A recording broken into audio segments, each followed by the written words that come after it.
Mwiriwe neza, mwatoye neza,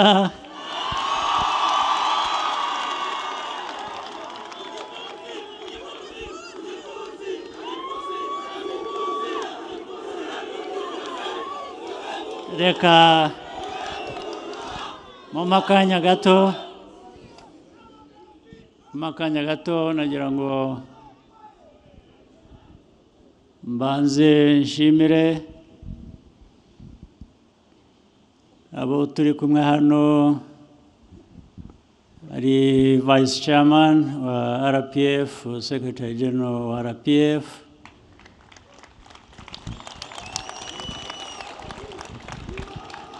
na Mureshyankwano mu buyobozi bwa RPF. Hanyuma hano turi kumwe n'abahagarariye imitwe ya politiki dufatanije na RPF hano mu Rwanda. Musanzwe muzi, tubabagezaho buri munsi ari amazina yabo, ari iyo mitwe ya politiki dukorana nayo. Nagira ngo mubampere amashyi tubashimire.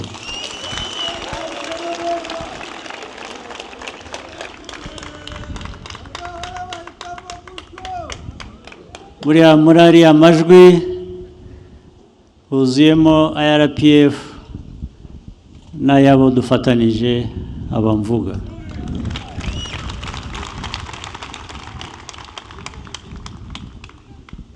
Nagira ngo nshimire umuryango wanjye, turi kumwe hano, tuba turi kumwe igihe cyose.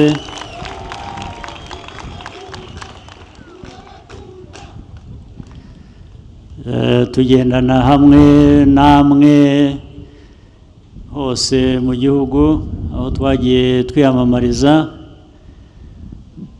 Buriya nabo bambera akabando.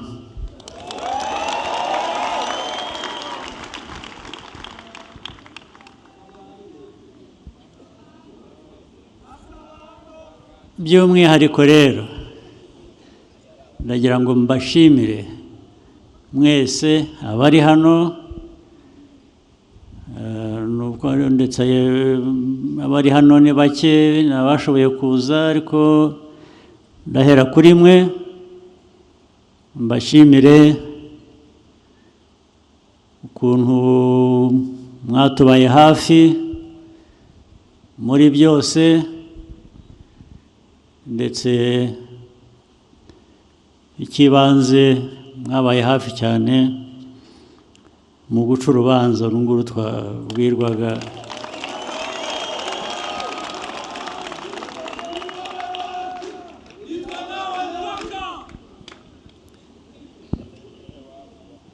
Hanyuma nyuze muri mwe nanone ndashimira abanyagihugu bose.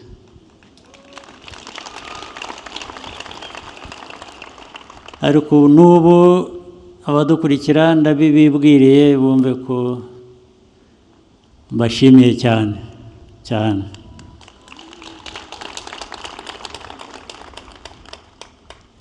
Hari abahanzi rero twagendanye, hari urubyiruko, sinabona uko mbisobanura. Ndabashimiye cyane cyane cyane.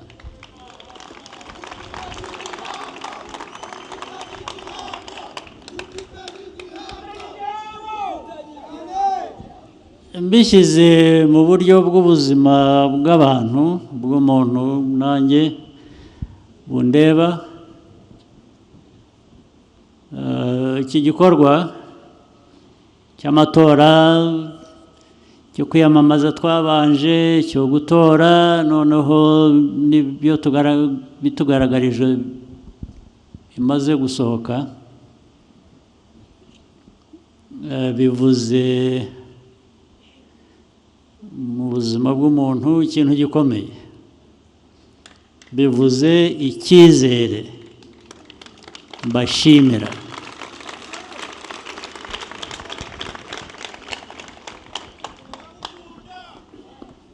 Icyizere ntabwo cyoroshye, ubundi nta kintu uha umuntu muri ako kanya ngo ahere ko kugarurira icyizere. Icyizere ni ikintu cyubakwa mu gihe.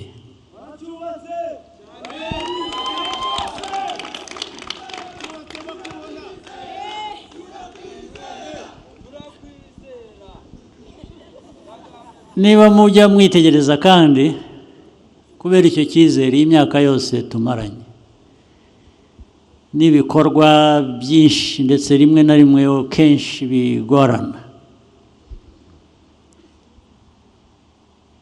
hari wari wambona ariko nsa n'uwashobewe.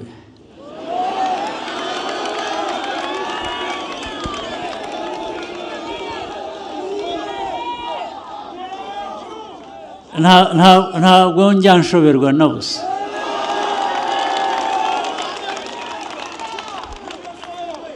No mu bigoranye bite tumaze kunyuramo cyangwa tuzanyuramo no mu gihe kizaza,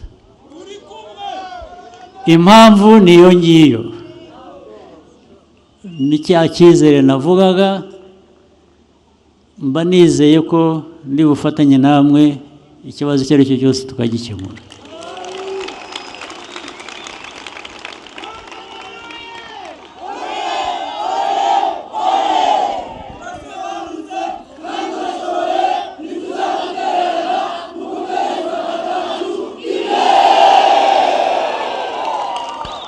Kandi namwe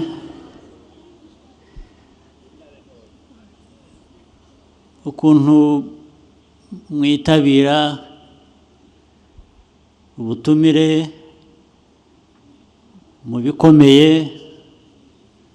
guhangana nabyo, icyizere muha umuntu nyine sinabona uko ngisobanura.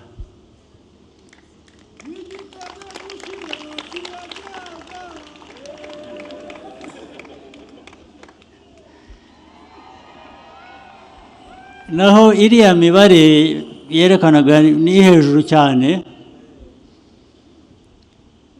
ntabwo ari imibare gusa. Niyo biza kuba 100%, ntabwo ari imibare gusa. Ya mibare irimo kiriya cyizere, nicyo cyangombwa.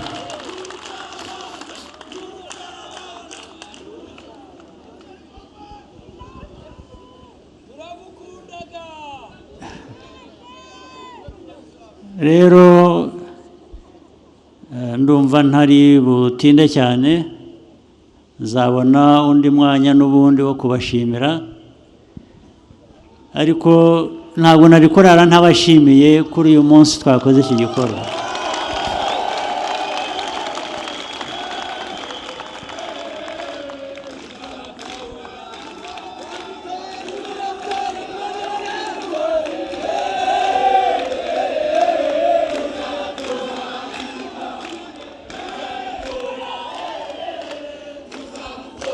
Ni ibintu bidasanzwe,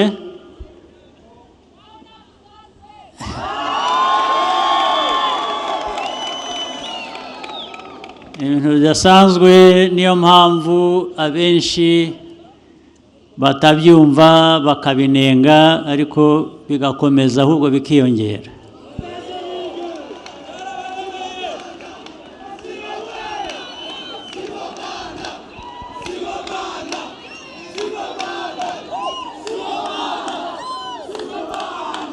Ibi kandi ndabigarukaho, ni ubudasa bwa FPR, ni ubudasa bw'Abanyarwanda.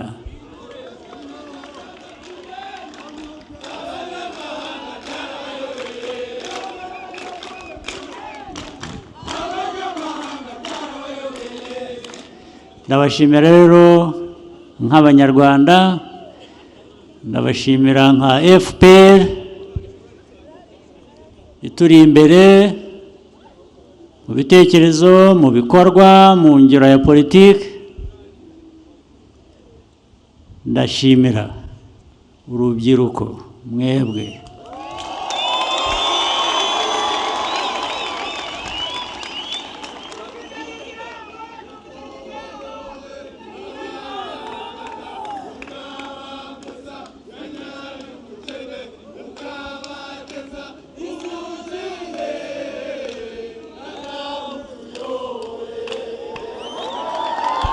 tuzajye dukora ibishoboka byose abantu bashobora, dukora ibintu bibe bizima, binoge, bibe umuco wacu, hanyuma duhangane n'ibibazo. Niyo duhanganye n'ibibazo tumenye ngo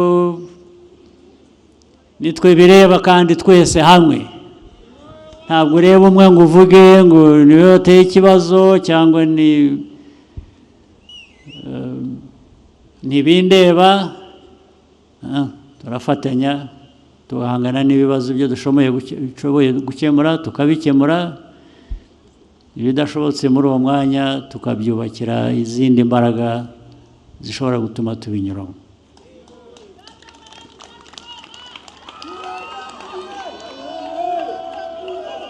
Ibi rero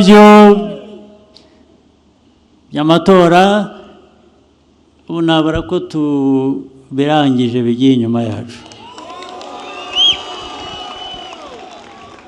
Hasigaye umurimo ukomeye imbere,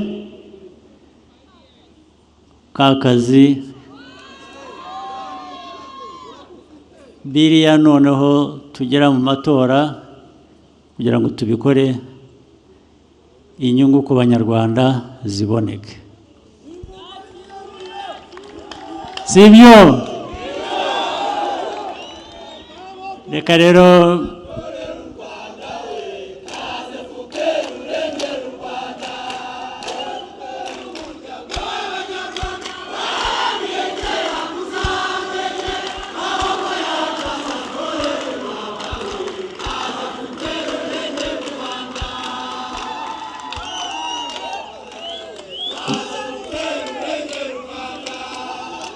murakoze cyane.